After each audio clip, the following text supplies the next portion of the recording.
Willkommen, bienvenue, welcome.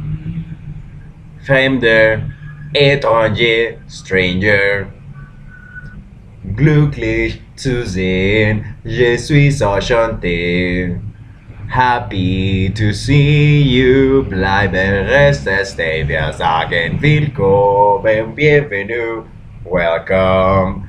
Im Cabaret, au Cabaret, tu Cabaret. Bienvenidos, bienvenido todo el mundo a esta transmisión tan especial que vamos a hacer de, ya lo saben ustedes, su único podcast colombiano dedicado a la teoría y la práctica de traducción, traductología, sí señor, por Marcel Forigua. Estamos intentando establecer traductología como una marca, como una empresa que ofrece productos. Entonces, ¿qué vamos a ofrecer? Ofrece uno un podcast, digamos, ofrece uno un contenido, que es un programa donde uno le va a contar cosas a la gente y unas cosas uno las deja gratis y otras cosas pues la gente va y las adquiere mediante plata, mediante transacciones, en fin. Entonces se trata un poco de eso, todo este asunto del podcasting, de la creación de productos artísticos, de productos educativos que tienen estos formatos de audio, de video, en fin. Entonces se trata un poco se trata un poco de eso. El mundo del podcasting es un mundo muy interesante, me ha parecido muy interesante hasta ahora. Queremos pues darle más como más profesionalismo, más profesionalidad en el podcast. Entonces, pues bueno, eso requiere recursos, evidentemente se requiere dinero para eso. Entonces, pues vaya la cuña. Estamos ahí en el número de Nequi, en el 323, lo hemos anunciado varias veces, el número 323-232-9394, Nequi en Colombia, para las personas que quieran enviar alguna donación y que escuchan este podcast en algún lugar de este país que tiene 50 millones de personas. Si alguien quiere enviar una donación y le gusta lo que charlamos acá, las discusiones, las perspectivas que ofrecemos acá, nos sirve muchísimo una donación al número de Nequi 323-232-9394. ¿Y saben cómo se llama eso? Commercial speech, papás, así se llama eso en inglés. Commercial speech, ok. ¿Quién me va a venir a mí a explicar el concepto? A ver, ¿qué quiere decir el concepto de commercial speech? Right, ok, en fin. Entonces ahí está el número de Nequi. Estamos en un Patreon también, allí tenemos unos contenidos de pago para que vayan y los adquieran. Eso pues solo las personas que nos ayuden con una donación tendrán acceso a esos contenidos. Es la entrevista con los chicos trans, Juan y Santiago, y la entrevista con los chicos del Instituto de Alemán. Entonces, para que vayan y escuchen allí más ideas, más discusiones. En fin, lo que vamos a hacer hoy es súper importante porque esto lo anunciamos, esto llevamos anunciándolo como hace 2 años casi, que vamos a traducir a un señor que se llama James Lindsay. Entonces James Lindsay es un fenómeno completamente en inglés. Así nada más. El señor James Lindsay es un fenómeno completamente en inglés. O sea, sí podrá haber gente por ahí echándole cabeza a las ideas de Lindsay en español. Una de ellas es Roxana Kramer. Claro, o sea, pues yo me enteré de Lindsay mediante Roxana Kramer, que es argentina.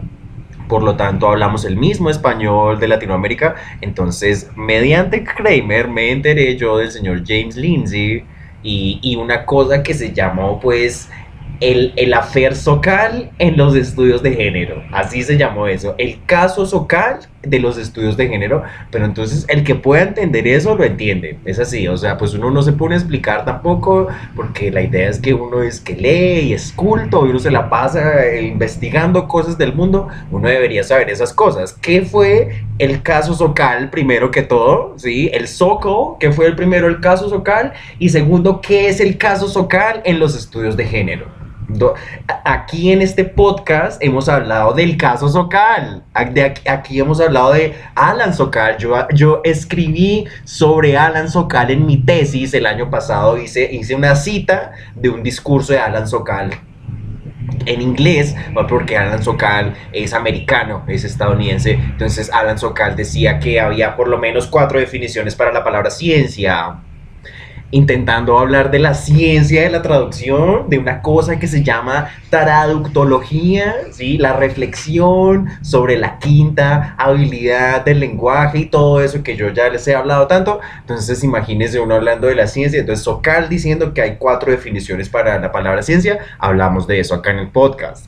Entonces, el caso Sokal fue que Sokal, él hizo un artículo mamándole gallo a los de humanidades y a la gente de las carreras de sociologías, antropologías, en fin, todos estos campos viciados de perspectivas constructivistas, de izquierda, en fin, un so on so forth, sí, lo peor de la izquierda estadounidense. Entonces es Alan Sokal mamándole gallo a la izquierda estadounidense. No se trata de nada más el affair Sokal. Se trata de Sokal en los años 90, en el año 1996, mamándole gallo a la izquierda radical de los Estados Unidos. Eso es el affair Sokal, no es nada más el affair Sokal. Y ahora, ¿qué es el affair Sokal en los estudios de género? Es exactamente lo mismo, pero entonces ya no el target, ok, el objetivo ya no es como tal la gente de humanidades, de sociologías, de antropologías, en fin, sino como tal la gente de los estudios de género, ¿sí? Entonces James Lindsay, Peter Boghossian y una señora británica, una gordita así, que se llama Helen Pluckrose, ¿ok? La señora Pluckrose. Entre los tres hicieron pues el affair Sokal de los estudios de género. Mandaron por allá un artículo hablando patrañas, usando las mismas palabras que usa esta gente tonta de los estudios de género y les publicaron artículos así que no decían mayor cosa, que no tienen mayor contenido, y eso habla del rigor que manejan las universidades, por lo menos en los espacios de habla inglesa. Por lo menos en los espacios de habla inglesa. Entonces tú puedes coger y hacer un paper que no dice mayor cosa, que no dice nada, que solo tiene adulaciones, que copia así como si tú fueras, digamos, una plastilina, así la pones sobre un periódico y en la plastilina queda la tinta, así, un poco así como solamente replicando lo mismo que las otras personas piensan. Y entonces los publican y entonces mamándole gallas. Entonces llevamos mucho tiempo, digamos, desacreditando, sí, desacreditando toda la cuestión de los gender studies, por lo menos en los espacios ingleses. Por lo menos en los espacios ingleses, no sé, en los espacios españoles. Yo provengo pues estoy acá en el centro de Latinoamérica, estoy acá en Colombia. Aquí deberíamos discutir más todas estas cuestiones de los estudios de género, un so on so forth, ¿ya? Entonces, para poder empezar a hacer eso hay que empezar a traducir estos fenómenos. Entonces, parte de eso es esto que vamos a presentar el día de hoy. Es una conversación que tuve con el chat GPT, el GPT, ¿sí? El GPT ya es una inteligencia artificial. Entonces, sí, que pues imagínense que es que usted le pone ahí al texto, usted le hace preguntas y le responde, que como si fuera una máquina, en fin, entonces la gente es así como toda fantasiosa. Eso es una máquina. Entonces imagínense, yo entiendo que eso lo que es una máquina. Eso pues digamos no es una persona, pues digamos. Entonces digamos, yo no le hablo con un imperativo, yo no le digo traduce este texto, o sea, yo no le hablo así al traductor, porque eso no es una persona, es una máquina. Es una máquina y pues como tal uno debería comparar, pues muy útil todo lo que uno puede hacer con la máquina, pero es una máquina, no es una persona. Entonces a la máquina no le vamos a decir traduce por favor, así con formalidad para que vea que somos muy formales. Es una máquina. Es una máquina, ¿ya? Entonces, traducir texto, buscar información, así le pongo así y me arroja unas cosas increíbles ese chat de ustedes. O sea, yo estoy engomado, lo que uno dice estar engomado, eso, estoy engomado con ese chat, o sea, leyendo ahí todas las cosas que me arroja. Entonces, bueno, pues, o sea, una de las cuales es unas cosas que les voy a presentar sobre... bueno, un concepto que, exacto, este podcast lo hemos titulado el despertarismo. Así hemos titulado este podcast, el despertarismo. Entonces, genau, vamos a ver de qué se trata el asunto del despertarismo, sí, porque entonces, pues bueno, o sea, eso pues es lo que las personas por lo menos que saben la discusión, saben que eso en inglés es lo que se conoce como el woke, ¿no? El wokeism. Y en fin, bueno, todo eso. Entonces, bueno, que no, a mí me interesa mucho traducir a Lindsay porque Lindsay lleva mucho tiempo criticando este sector de la izquierda de Estados Unidos, del cual por lo menos aquí en Colombia copiamos muchas cosas. Es así, o sea, así nosotros acá copiamos muchas cosas de ese sector de izquierda estadounidense. Es de lo peor que podemos hacer como sociedad, si me lo preguntan a mí, ¿ok? Entonces, para evitar eso, sí, vamos a dar crítica a eso mismo, a ver si aquí se pueden dar, empezar a dar esos debates también, como los que propone el señor Lindsay. Muy interesante los debates que propone el señor Lindsay en este instante, mientras vamos hablando una obra ya súper prolífica. Entonces, por eso les digo, ustedes no se imaginan de verdad lo que es el internet, de verdad el milagro que puede ser el registro de la voz humana como nunca lo habíamos imaginado antes. La voz se está pudiendo registrar de una manera que antes no se podía hacer, y eso pues qué efectos va a tener, o sea, qué efectos tiene eso en la cultura, en fin, bueno, es una pregunta re interesante, la verdad, re interesante. Mediante eso, pues nos enteramos de las ideas de Lindsay, por ejemplo. Entonces vamos a continuar, digamos, las ideas de Kramer, ¿no? De Roxana Kramer, que nos habló sobre ese hoax, ese chiste que hicieron en los estudios de género, Lindsay, Bogosian, Plugrose. Y bueno, exacto, vamos a darle un poco continuidad a eso. Esto es parte de una conversación que tuve con el chat. Entonces, pues bueno, yo pues estaba como buscando una definición de ese término wokeism. Entonces encontré una traducción al español que es el término despertarismo. Entonces, pues bueno, vamos a leer un poco qué hablamos allí con el chat, con esta inteligencia artificial, ¿no? La gente pues pensando que estamos ya casi en los tiempos de Terminator. No, no, no sean exagerados. El despertarismo, ¿sí? El despertarismo es un término que ha sido utilizado por algunas personas para describir un movimiento cultural que enfatiza la justicia social y la lucha contra la opresión. Surgió de la frase en inglés vernáculo afroamericano "stay woke", que significa estar al tanto de los problemas e injusticias sociales y políticos. Miren, ustedes saben que es Rick and Morty, ¿sí o no? Pues Rick and Morty no tiene presentación porque todo el mundo sabe que es Rick and Morty. Los que hicieron Rick and Morty se llaman Justin Roiland y Don Harmon. Así se llaman esos dos. Son personas como ustedes y como yo, de carne y hueso. Se llaman Don Harmon y Justin Roiland. Sí, entonces ellos hicieron otro programa de televisión que se llama Community. Sí, pero ese programa es más viejito, eso es como del año, eso es como de los 2000, finales de los 90, no me acuerdo bien, pero bueno, Community, en todo caso, de Justin Roiland y Don Harmon. Entonces allí actúa Donald Glover, ¿sí? Donald Glover es un negrito, ¿sí? Un actor negrito, que bueno, siempre ha aparecido en público, siempre ha sido actor, en fin. Entonces, recientemente lo conocemos con el nombre de Childish Gambino. ¿Ok? Ese Childish Gambino es ese mismo actor que aparece en Community, que la escriben los mismos de Rick and Morty, ¿ok? Entonces, en una canción que escribe Childish Gambino, él usa esa frase, es esa canción que se llama Redbone, ¿ok? Y que dice, I must stay woke. Entonces, efectivamente, es una frase que usan los afroamericanos, en fin, es de lo que dice acá, es el inglés vernáculo afroamericano. Entonces dice stay woke. Pero digamos que en el contexto de la canción de Childish Gambino, eso habla más de una infidelidad, más que todo. En fin, vamos a continuar con la lectura. Dice, este movimiento del despertarismo, ¿cierto? Ha ganado atención en los últimos años como resultado de una mayor conciencia del racismo y la desigualdad sistémicos, particularmente en los Estados Unidos. Quienes se identifican con el despertarismo se esfuerzan por desafiar y desmantelar los sistemas de opresión basados en la raza, el género, la sexualidad y otras identidades sociales. Esto incluye abogar por cambios en las políticas y normas culturales que perpetúan la desigualdad, promover la inclusión y la diversidad y denunciar los casos de intolerancia o discriminación. Los críticos del despertarismo a menudo argumentan que promueve la intolerancia y silencia los puntos de vista opuestos.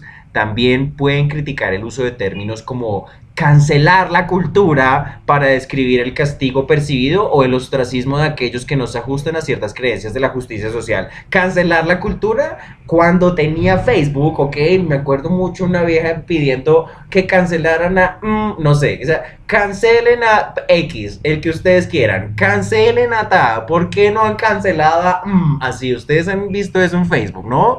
¿Por qué no cancelan a Ta? Ah, mire, vea pues, este sector del despertarismo es particularmente esa gente la que usa ese tufo que tiene el lenguaje, ¿cierto? Que cancelar la cultura, entonces que cancelen a Ta. Y un man le comentó, ¿qué quiere decir cancelar? ¿Y saben qué respondió? Lo tengo aquí como un tatuaje, lo tengo, respondió que ella creía que era claro lo que estaba diciendo. Así, creo que es claro lo que digo. ¿Cree que es claro? No, todo lo contrario, no es claro que es el verbo cancelar. ¿Cancelar a quién? Cancelar la cultura, cancelar un hablante, cancelar un escritor, un actor, un político, en fin, o sea, eso quiere decir exactamente, o sea, cancelar la persona quiere decir que, dos puntos, ahí está, no sabríamos definir esa palabra y la gente cree que sí, o es una cosa que la gente cree que sabe muy bien las palabras que está usando y ni idea, así. Entonces cancelar y tal, y que es claro lo que uno está diciendo con cancelar. Realmente no es claro, no es claro y por eso el señor Lindsay se puso a hacer un diccionario, ¿sí? Donde él define todos esos términos. Entonces, bueno, veremos en el futuro qué será ese temita de cancelar la cultura. En todo caso, despertarismo es un término que se ha utilizado en una variedad de formas y de contextos y su significado puede variar dependiendo de quién lo esté usando. Tampoco es unánime el significado de qué es el movimiento del despertarismo, pero por lo menos la visión del señor Lindsay me parece apropiada para seguir investigando, ¿ok? Algunas personas usan el término para referirse a un movimiento cultural más amplio que busca abordar temas de justicia social y equidad, mientras que otros lo usan de manera más restringida para referirse a creencias o acciones específicas asociadas con este movimiento. Efectivamente, entonces uno lee la justicia social, equidad, muy bien, ¿cuál es el problema? Bueno, esa es la vaina del lenguaje, o sea, uno cree que las palabras que le están a uno comunicando el mensaje que supuestamente deben comunicar y no, ese es uno de los problemas de la posmodernidad que vamos pasando, que las palabras parece que significaran cosas, pero en realidad no. Es el asunto de la significancia, qué es significante y qué no. ¿Qué te parece a ti significativo y qué no te lo parece? O sea, eso es una pregunta, o sea, yo creo que esa es la pregunta de este milenio, o sea, como es una época en la que las palabras parece que no significan lo que significan, en fin, entonces es eso. Entonces que aquí que los despertarios, ¿sí? Los despertaristas, digámosles, entonces justicia social y equidad. Pero hay muchos reparos con ese sector. En esencia, este movimiento se basa en la creencia de que los sistemas y estructuras sociales perpetúan la opresión en función de diversas identidades sociales, como la raza, el género, la sexualidad, el nivel socioeconómico, quienes se identifican, esa palabra no es gratis, quienes se identifican con este movimiento buscan desafiar estos sistemas y trabajar por una mayor igualdad y justicia para los grupos marginados. Algunas creencias y acciones comunes asociadas con el despertarismo incluyen reconocer y confrontar el racismo sistémico, el sexismo y otras formas de opresión. Exacto, es el debate impresionante de que si hay racismo sistémico, si el sistema como tal es una cosa que nos lleva a ser racistas, así, o si no serán características de algunos individuos, nomás, en fin, un sobata, un sofor, ¿no? Que un sistema de racismo que se llama, que es el racismo, que eran las Jim Crow, en fin, como si viviéramos todavía en los tiempos de la Jim Crow, algo así, o sea, se imaginan una cosa así, un sector de los Estados Unidos, abogar por políticas y prácticas que promueven diversidad, equidad y inclusión. Esto es lo que el señor Lindsay le dice de DEI crowd, ¿ok? O sea, crowd es una palabra en inglés, quiere decir multitud. Así, crowd, ¿ok? Entonces DEI, la multitud de la diversidad, la equidad y la inclusión, en ese orden. DEI, EI son las palabras de la primera palabra de cada una, ¿no? Diversidad, equidad, inclusión, DEI, crowd. Entonces, exactamente, que eso parece que suena bien. Parece que quisiéramos eso. Parece que quisiéramos la diversidad, la equidad, la inclusión. Confrontar el racismo sistémico. En fin, ya, muy bien. Fomentar el diálogo, la educación en torno a cuestiones de justicia social y opresión. Criticar las normas y valores culturales que perpetúan la desigualdad y el sesgo. Atención a esto. Apoyar movimientos como Black Lives Matter, ¿ok? Y Me Too, que buscan abordar la opresión sistémica. Bueno, el de Me Too, miramos ese tema después, pero el Black Lives Matter, les digo, ¿qué es Black Lives Matter? ¿Qué fue el asesinato de George Floyd? ¿Qué fue todo el boom de que los afros son importantes y que las vías afro cuentan? Y entonces Marvel haciendo Black Panther, ¿ok? O sea, ¿qué fue el Black Lives Matter? Aquí, ¿quién me va a explicar a mí el Black Lives Matter fue exactamente qué? Fue exactamente que el Black Lives Matter. Aquí hemos anunciado a una señorita que se llama Candace Owens y hizo un documental que se llama La mentira más grande jamás contada. Así, la mentira más grande jamás contada por Candace Owens. The Biggest Lie Ever Sold. Así se llama ese documental en inglés. The Biggest Lie Ever Sold. Y eso es básicamente Candace Owens investigando ese temita de George Floyd. Eso es Candace Owens. Candace Owens a mí me parece genial, me parece impresionante esa negra. Bueno, desafiar las estructuras y jerarquías de poder tradicionales que refuerzan los privilegios y las desventajas. Entonces, privilegio, habíamos dicho que entonces con mi propia sangre y en mi misma carne pintaré un tatuaje y entonces se ha hundido un barco y no se ha salvado nadie y que suene la flauta para consolarme, Privilegio de Rubén Blades. Entonces Rubén Blades escribió una canción que se llama Privilegio. Entonces privilegio es una palabra que se usa mucho en el discurso. Una vez un man me dijo que el hecho de que yo supiera hacer pan era privilegio, así me dijo. No sabemos qué es lo que le estamos diciendo a las personas cuando usamos esa palabra.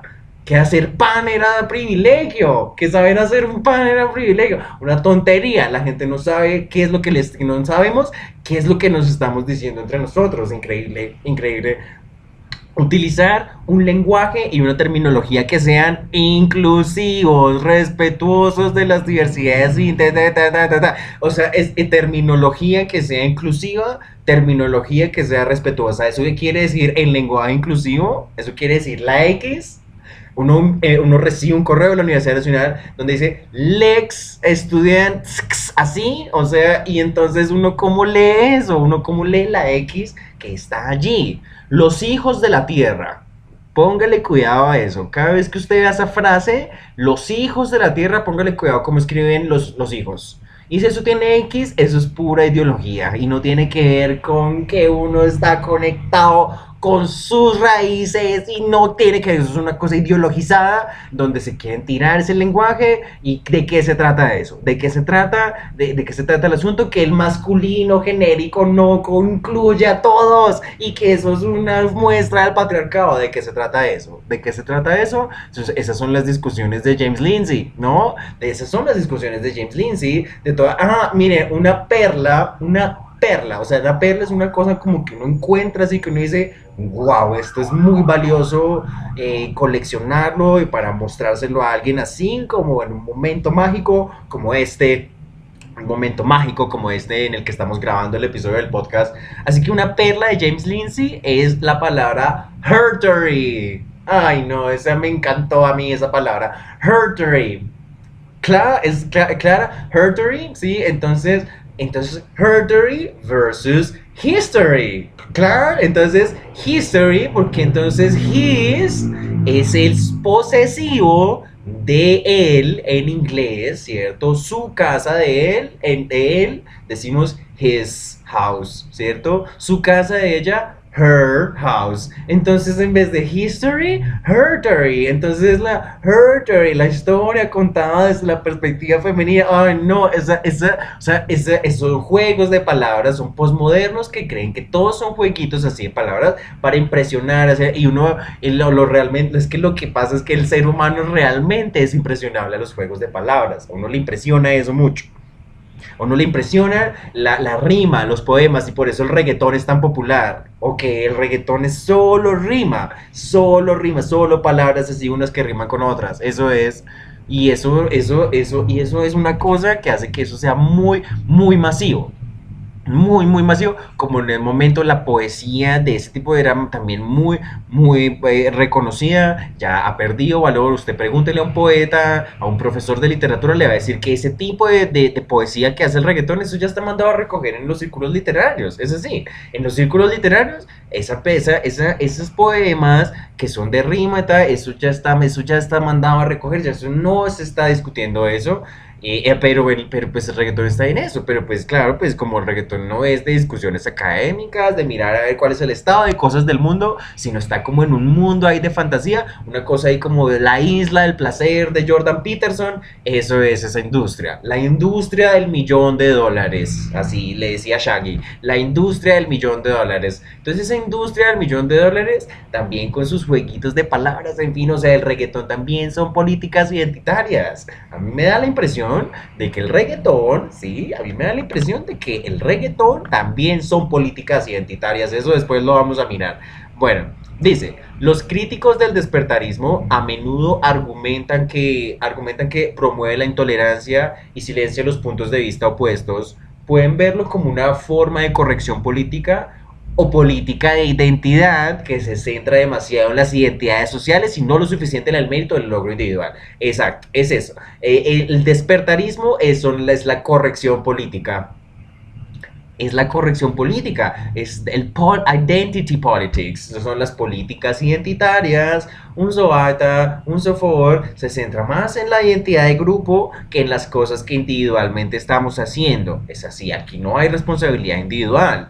Aquí no le podemos exigir al individuo responsabilidad individual. Y cuando digo aquí, me refiero por lo menos a mi realidad más inmediata, que es la ciudad de Bogotá, el país de Colombia. Aquí es muy difícil exigirle a la gente responsabilidad individual porque estamos muy centrados en nuestras identidades colectivas. Así, es un problema que uno piensa en la sociedad en colectivos y no en individuos. Y es el mismo problema de El Salvador, el mismo problema de Bukele poniendo a las familias de los presos a pagar por las cárceles, así. Y eso, pues, ¿por qué las familias tienen que pagar eso? Si el sistema judicial está basado en el individuo y no en la familia del individuo, no en el clan al cual pertenece el individuo. Entonces, eso de Bukele es un tufito también ahí como marxista, ahí como que no, o sea, pues podrá, o sea, no sé cuál es la orientación política de Bukele probablemente sea conservador de derecha, pero eso es un tufito ahí marxista, hay un tufito ahí marxista de dividir la sociedad así en esas políticas identitarias, en esos grupos identitarios. Eso es lo que está haciendo, no está respetando la soberanía que tiene el individuo. No está haciendo eso el presidente Nayib Bukele en El Salvador. Un saludo al Salvador, porque allí también tenemos audiencia, allí también están escuchando este programa. Entonces, claro, muy bien. Entonces, identidad social versus mérito, ¿no? Versus mérito, logros individuales. Algunos críticos también señalan ejemplos de lo que perciben como cultura de la cancelación, donde los individuos o grupos son condenados al ostracismo o castigados por tener creencias impopulares o controvertidas. A pesar de estas críticas, el despertarismo sigue siendo una fuerza influyente en la cultura y la política contemporáneas, particularmente en los Estados Unidos. Su enfoque en temas de justicia social, equidad, refleja un cambio más amplio hacia una mayor conciencia y comprensión de la opresión sistémica y su impacto en las comunidades marginadas. Muy bien, entonces decíamos, este texto, esta conversación que tuve con el chat, con la inteligencia artificial, me dice, muy bien, que este movimiento de los woke tiene críticos, es lo que está diciendo ese texto, y eso efectivamente es correcto. Efectivamente es correcto que esto de los woke tiene muchas críticas allá en Estados Unidos, ¿sí? Entonces, digamos, los autores que pertenecen a eso son, digamos, autores como, muy bien, Bell Hooks, Kimberly Crenshaw, Angela Davis. Ustedes no saben quién es Angela Davis. O sea, Angela Davis es una vieja que hace poco pasó, apareció por ahí en un video en Twitter, ¿ok?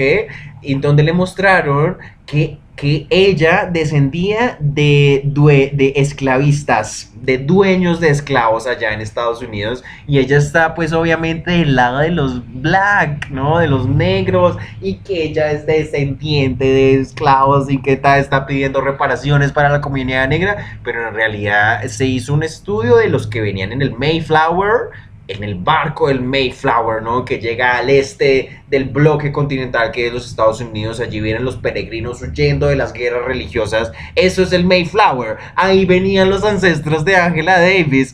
Entonces eso, o sea, eso es una cosa como que uno dice, wow. Entonces le muestran y le dicen, mire, usted en realidad, entonces bueno, por lo menos eso es la esperanza en la caja de Pandora. Veo que eso es la esperanza en la caja de Pandora, que es lo último que sale de la caja, ¿sí?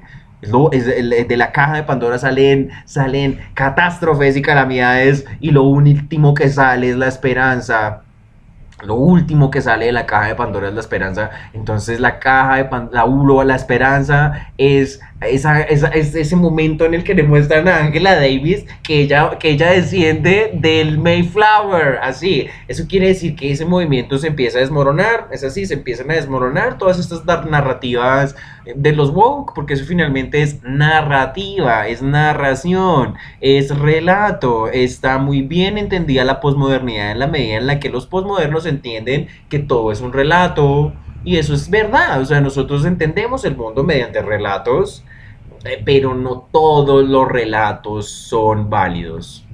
Y ese es un punto de vista, digamos, del profesor Jordan Peterson, por ejemplo. Peterson dice eso. Los posmodernos dicen que sí, que uno entiende mediante relatos, pero no todos los relatos están bien. No todos los relatos tienen validez, no todos tienen la misma validez, es así.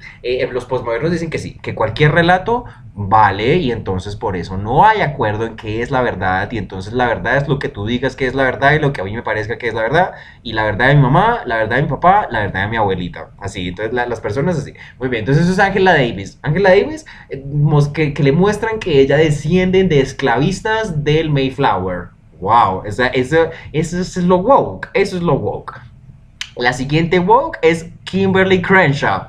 Kimberly Crenshaw, Virgen Santísima. Aquí empezamos a tocar aguas más turbias, les digo, porque es que, miren, Crenshaw, vamos a leer lo que dice acá. Dice: Crenshaw es una académica y activista jurídica estadounidense que acuñó el término interseccionalidad. No habría que leer nada más realmente. Eso fue lo que hizo Crenshaw, acuñar el término interseccionalidad. Acuñó este término para describir las formas en que múltiples identidades sociales se cruzan e impactan las experiencias de opresión y marginación. Entonces, esa palabrita de la intersectionality, ok, les digo, desconfianza con eso. O sea, yo cada vez que vean eso, o sea, la interseccionalidad, muy cuestionable, muy cuestionable. También un montón de agencias americanas que vienen aquí a este país a hablarle a la gente de cómo se puede aplicar la interseccionalidad en sus trabajos. Así, eso lo he visto con mis ojos lo he visto como ponen aquí a mis compatriotas, a otros colombianos, a que piensen cómo aplicar la interseccionalidad en sus empresas. Lo he visto con mis ojos, lo he visto. Y eso es la interseccionalidad. Es esta señora Crenshaw. Así es simple. Así es simple. Eso de la interseccionalidad es esta señora Kimberly Crenshaw. Que si usted es mujer y tras del hecho es mujer y es negra, está más oprimida. Si usted es mujer y es mujer negra y tras del hecho mujer negra trans, está aún más oprimida.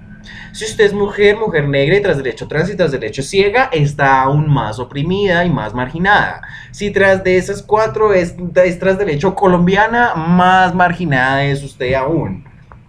Un so weiter und so fort. Eso es la interseccionalidad, y eso pues no acaba, eso no tiene final. Eso es lo mismo de los LGBT, que ya han cogido casi todo el alfabeto. El LGBTQ+, más un so weiter und so fort, en ese mismo tenor de la inclusión y la equidad, que todos somos iguales y que los hombres son iguales a las mujeres y las mujeres iguales a los hombres. Así, es ese sector, es ese clima planetario que piensa eso. Pero es solo un clima planetario, el planeta tiene varios climas. Es lo interesante, que el clima tiene que el planeta tiene varios climas. Así el planeta tiene varios climas, uno es ese, que sí que la igualdad, el horizonte de la igualdad, les quiero decir. Entonces he visto con mis propios ojos cómo ponen a gente a pensar cómo podemos implementar la interseccionalidad aquí, así, y uno, ¿what? Y la gente, sí, ¿cómo implementar la interseccionalidad aquí? Así como el capítulo de Futurama, que les ponen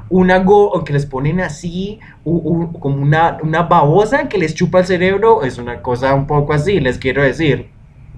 Entonces, todo eso es lo que propone James Lindsay, nada más. Bueno, vamos a ir directamente a la parte de Lindsay, ¿sí? Voy a leerles la conversación que tuve con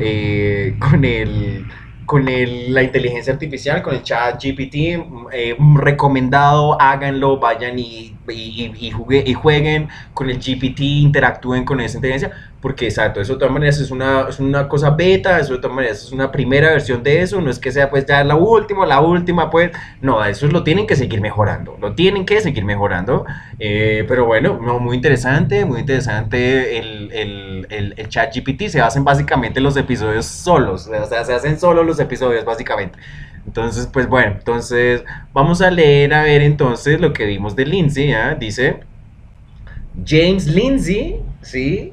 Es un autor, escritor y matemático estadounidense conocido por su crítica a la teoría crítica y a la teoría del posmodernismo. Es que la realidad a veces es un chiste, es que eso suena hasta chistoso. Su crítica a la teoría crítica, o sea, marica, qué risa. Su crítica a la teoría crítica y a la teoría del posmodernismo.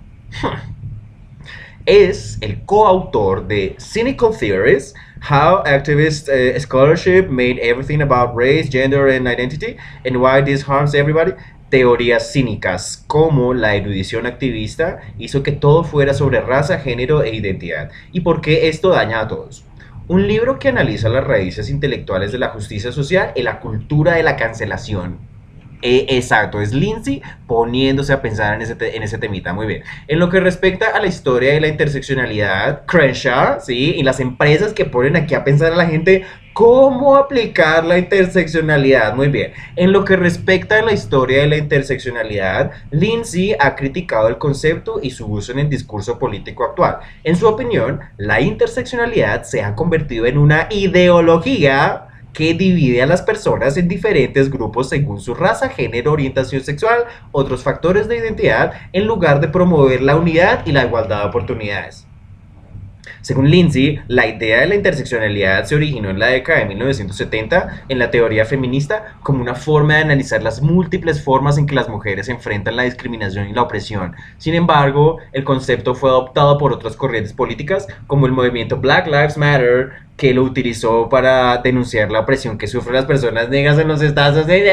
Exacto, Black Matters se basó en ese concepto de la interseccionalidad. ¿Usted sabía eso? Bueno, Lindsay ha argumentado que la interseccionalidad se ha convertido en una forma de pensamiento dogmático, así, el pensamiento dogmático de dogma, así que sí, lo que ustedes digan, que promueve la cancelación de las personas, que no comparten las mismas opiniones políticas, los mismos puntos de vista sobre la identidad y la justicia social. Según él, Lindsay, ¿sí? La interseccionalidad es una amenaza para la libertad de expresión y la democracia, ya que fomenta la división, la hostilidad entre diferentes grupos de personas. Y bueno, eso es lo que hablé con el GPT del señor Lindsay. Entonces, bueno, eso es lo que ha hecho Lindsay, ¿no? Lindsay se ha puesto a analizar todos los conceptos del despertarismo, de lo woke y tales. Y bueno, entonces eso es un tema, les quiero decir, verdaderamente espinoso y difícil. Verdaderamente espinoso y difícil. ¿Saben por qué? Porque esas empresas que vienen aquí a decir que cómo aplicar la interseccionalidad en nuestros contextos son las que tienen la plata. Es así, esa gente tiene mucha plata, esas empresas le dan de comer a mucha gente aquí en Colombia. Y dice que interseccionalidad. Uf. Disque interseccionalidad. Y esas empresas le dan de comer a mucha gente aquí en Colombia. Entonces eso es muy difícil de discutirlo, ¿ok? Entonces, pues bueno, les digo, seguiremos hablando de Lindsay, del despertarismo. Este es apenas el primer episodio. Yo creo que esto se va a volver una serie. Entonces haremos el despertarismo 2, 3, 4, los que vengan. Entonces, pendientes como siempre. Son las 10:32 de la mañana. Ya hemos desayunado, ya hemos dado clase de alemán, ya hemos grabado un podcast. Nos hace falta ir a tejer un poquito para aprovechar el día, para Carpe Diem, ¿ok? Seize the day, aprovechar la jornada, aprovechar el día, hacer las actividades que tenemos que hacer en el día y aprovechar el tiempo muy bien y al máximo. Así que vamos a hacer ya la salida, así que recuerden que ustedes se han conectado a los espacios donde interactúan lenguas, pueblos, culturas, los espacios de habla hispana, de habla bogotana, de habla inglesa, de habla alemana, de un poquito de habla francesa, de un poquito de habla italiana, de los espacios, de las técnicas, de los métodos, las estrategias, los procedimientos de traducción, die Übersetzungsverfahren, los espacios de las contribuciones al debate cultural, a la creación de nuevas líneas de comunicación, los espacios de Lindsay, Bogosian, Plug Rose, las burlas, el exceso de constructivismo en las universidades que hablan inglés, los espacios de Crenshaw, Butler, Davis, toda esa gente que es lo peor de la americanidad, de la misma manera que existe lo peor de la colombianidad, espacios de discusiones, debates, encuentros de ideas, los espacios de las características del buen orador, de las 4 habilidades del lenguaje, del hablar, del escribir, del leer, del escuchar y sin duda alguna los espacios de la quinta habilidad del lenguaje, el mero acto de traducir. See you later, alligator.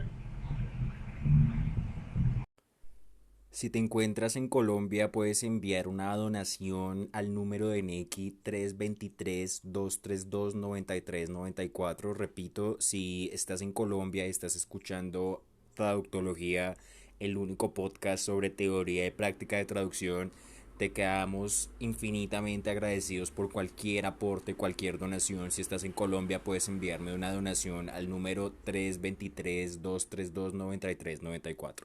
323-232-9394. Donaciones a Neki para el podcast que se llama Traductología en Spotify.